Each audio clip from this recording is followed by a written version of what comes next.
예수님은 죽으신 지 3일째 되는 안식 후 첫날에 부활하셨어요. 예수님의 부활은 누가 뭐래도 역사적 사실입니다.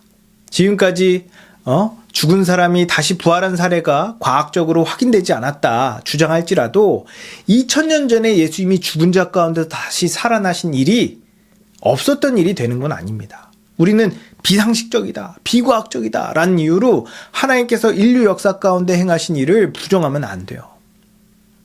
제자들은 예수님의 부활을 직접 목격했고 이 예수님의 부활을 증거하다 순교했습니다. 예수님이 대적에게 붙잡혔을 때 목숨을 부지하려고 도망쳤던 제자들이 예수님의 부활을 증거하다가 순교했다는 건 부활이 진짜가 아니고서는 설명하기 어려워요. 제자들은 부활한 예수님의 영광스러운 모습을 보고 복음에 자신의 목숨을 걸 만한 가치가 있음을 깨달았습니다.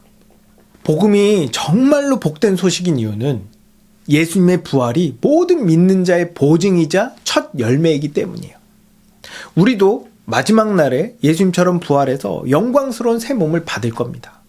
그래서 정말 예수님의 부활을 믿는 자들은 제자들처럼 더 이상 이 땅에서의 삶에 연연하거나 매이지 않고 영생을 준비하는 삶을 살게 돼요. 근데 예수님의 부활이 역사적 사실인 건 믿지만 그 부활이 의미하는 바가 무엇인지 제대로 모르면 예수님의 부활은 나와 상관없는 그저 신기하고 놀라운 사건으로밖에 안 보일 거예요. 그래서 부활이 의미하는 바가 무엇인지 제대로 알아야 됩니다. 과연 예수님은 왜 부활하셨고 그 부활이 나와 무슨 상관일까요? 그리고 부활하신 예수님은 지금 어디서 뭘 하고 계실까요? 같이 한번 알아보도록 하겠습니다. 이전 복음의 기초 다지기 3강에서 예수님의 죽음은 예수님께서 우리 모든 인류의 죄를 전부 지고 죽으신 죽음이었다고 말했어요. 예수님은 우리 대신 화목 제물이 되기 위해 이 땅에 오셨어요. 예수님은 죽기 전에 자신이 많은 사람을 위한 대속물로 오셨다고 누누이 말씀하셨습니다. 하지만 예수님은 죽을 것만 예언하신 게 아니었어요. 마태복음 17장 22에서 23절을 보면 예수님께서 제자들에게 이르시되 인자가 장차 사람들의 손에 넘겨져 죽임을 당하고 제3일에 살아나리라 하시니 라고 말해요. 예수님은 십자가에서 죽으시고 3일 후에 부활하실 것을 예언하셨습니다. 예수님의 부활은 예수님이 거짓말쟁이가 아니라 정말 그분이 메시아였다는 것을 보여주는 가장 확실한 증거예요. 생각해 보십시오. 예수님은 본인이 자기 죄가 아니라 다른 사람의 죄를 대신 지고 죽는 거라고 말씀하셨어요. 근데 실제로 예수님이 다른 사람의 죄를 대신 지고 죽은 건지 우리가 어떻게 합니까? 뭘로 확인해요? 혹여나 예수님이 자기도 모르게 어떤 죄를 지어서 죽은 거면 어떡합니까?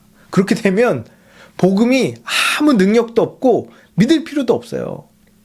그래서 예수님의 말씀이 거짓이 아니라면 예수님께서 하신 모든 말씀이 전부 성취가 돼야 됩니다. 어느 하나라도 이루어지지 않으면 안 돼요.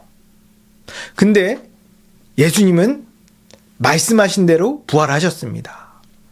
이건 예수님이 정말 그리스도며 그분이 하신 모든 말씀과 사역 그리고 그분의 전 인생이 옳았다, 의롭다라는 말이 됩니다. 또 이런 예수님의 부활은 예수님께서 율법을 완성하셨다는 사실을 보여줘요. 율법에는 상벌 제도가 있습니다. 그래서 율법을 지키면 상을 받고 율법을 어기면 벌을 받아요. 신명기 28절에 보면 이스라엘 백성이 율법을 지키면 어떤 상을 받고 어기면 어떤 벌을 받는지 아주 상세하게 나옵니다. 이렇게 성경에서 상과 벌에 대해 이야기한 건 하나님은 행한 대로 보응하신다는 것을 알려주기 위함이에요. 만약 이스라엘 민족이 율법을 잘 지켰다면 하나님은 그에 상응하는 복을 주셨을 겁니다. 그러나 안타깝게도 이스라엘 민족뿐만 아니라 모든 사람은 태어날 때부터 본성이 타락했기 때문에 율법을 온전히 지킬 수 없었어요.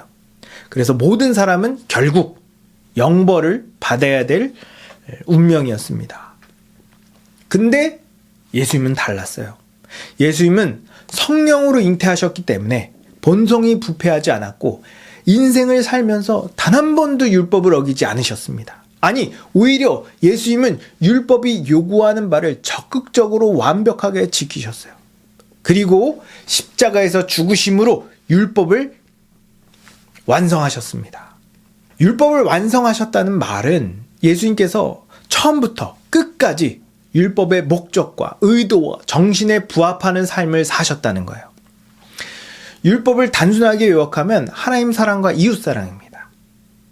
예수님은 모든 사람의 죄를 대신 지고 하나님의 영광을 위하여 죽으셨기 때문에 하나님 사랑과 이웃 사랑을 온전히 실천하셨어요. 그리고 하나님은 이러한 예수님의 공로를 의롭다 인정하셨기 때문에 예수님을 죽은 자 가운데서 다시 살리신 겁니다. 예수님께서 이렇게 전 인생에 걸쳐 율법을 온전히 지키신 이유는 자기를 위한 게 아니었어요. 복음을 믿는 모든 자들에게 자신의 공로를 나누어 주심으로 우리가 하나님 나라의 복을 누리게 하기 위함이었습니다. 이처럼 예수님의 부활은 예수님의 존재와 진실성, 그분의 공로를 확증하는 증거예요. 이렇게나 부활이 중요한데 이런 부활의 역사성과 의미를 제대로 알지 못하고 이걸 가볍게 여기면 그만큼 그 사람은 하나님께서 베풀어 주신 은혜를 잘 누릴 수 없습니다. 근데 정말 부활을 확신하고 그 의미를 깊게 이해하면 할수록 그만큼 인생을 복되게 살 수 있어요. 그러니 부활의 의미를 깊게 묵상하고 마음에 새기시길 바랍니다. 자, 그럼 예수님은 부활하셔서 지금 어디 계신 걸까요? 예수님은 부활하시고 얼마 동안 제자들과 함께 계시면서 이 하나님 나라의 일을 가르쳐 주셨습니다. 아마도 제자들에게 이전에 알려주셨던 것들을 더욱 구체적으로 가르쳐 주셨던 것 같아요. 그리고 40일째 되는 날 예수님은 많은 제자들이 보는 앞에서 공중으로 들려 구름 사이로 사라지셨습니다. 이런 예수님의 승천에는 이 두 가지 의미가 있어요. 첫째는 예수님의 지상사역이 완료되었음을 의미해요. 만약 예수님께서 부활하셨는데 하늘로 오르지 않으셨으면 약간 불안정한 상태로 있는 겁니다. 쉽게 얘기하면 시험 문제는 다 풀었는데 답안지 제출을 하지 않은 거와 비슷한 거예요. 답안지를 분실하거나 찢어주는 그런 변수가 생길 가능성이 있다는 거죠. 근데 예수님께서 하늘로 탁 올라가심으로 예수님의 지상사역은 영원히 변치 않는 공로가 되었어요. 둘째로 예수님의 승천은 예수님께서 지금 하나님 보좌 우편에 앉아 이 세상과 오는 세상의 주, 곧 왕이 되셨음을 공개적으로 그리고 공식적으로 보여주셨음을 의미해요. 예수님이 부활하셨을 때 예수님은 제자들에게만 나타나셨습니다. 반면에 예수님이 승천하실 때는 하늘이라는 공개적인 장소에서 대낮에 공식적으로 올라가셨기 때문에 예수님의 승천은 예수님께서 이 만물의 왕이 되셨음을 이 만천하에 드러내는 이 대관식의 의미를 가지고 있어요. 에베소서 1장 20절에서 22절을 보면 그의 능력이 그리스도 안에서 역사하사 죽은 자들 가운데서 다시 살리시고 하늘에서 자기 오른편에 앉히사 모든 통치와 권세와 능력과 주권과 이 세상뿐만 아니라 오는 세상에 일컫는 모든 이름 위에 뛰어나게 하시고 또 만물을 그의 발 아래 복종하게 하시고 그를 만물 위에 교회의 머리로 삼으셨느니라고 말합니다. 예수님은 지금 하늘에서 온 우주 만물을 다스리고 계세요. 이 말은 예수님께서 실제로 모든 만물을 그분의 뜻대로 다스리신다는 걸 의미하면서 동시에 하나님 나라가 본격적으로 시작되었다는 걸 의미해요. 하나님 나라는 하나님께서 통치하시는 나라입니다. 예수님이 오시기 전에 모든 사람은 다 죄인이었기 때문에 사람들이 하나님의 통치를 거부하고 거역했어요. 그래서 하나님 나라라고 부를 수 없었습니다. 그러나 예수님께서 죄의 문제를 해결하셨기 때문에 복음을 믿는 모든 자들은 죄로부터 해방되어 이제 하나님의 뜻에 기쁨으로 순종할 수 있는 하나님의 백성이 됐습니다. 성경은 이 하나님 나라의 백성을 교회라고 불러요. 이렇게 하나님의 백성인 교회가 이 땅에 존재하게 되었으니 하나님 나라가 시작되었다라고 말할 수 있습니다.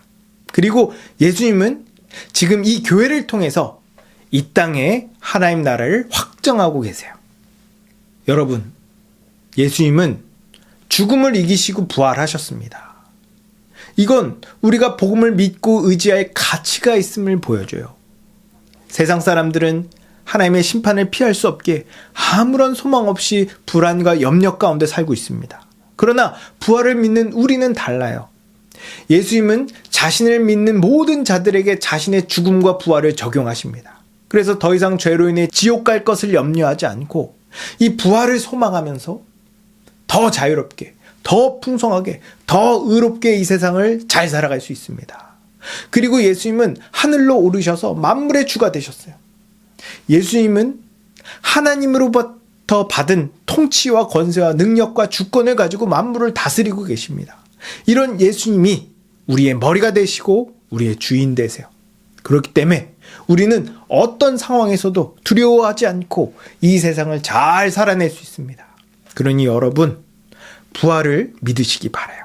그리고 예수님이 우리의 머리가 되시고 온 세상을 통치하신다는 사실을 믿으시기 바랍니다. 그리하여 하나님 나라의 백성으로 사시길 주님의 이름으로 축복합니다.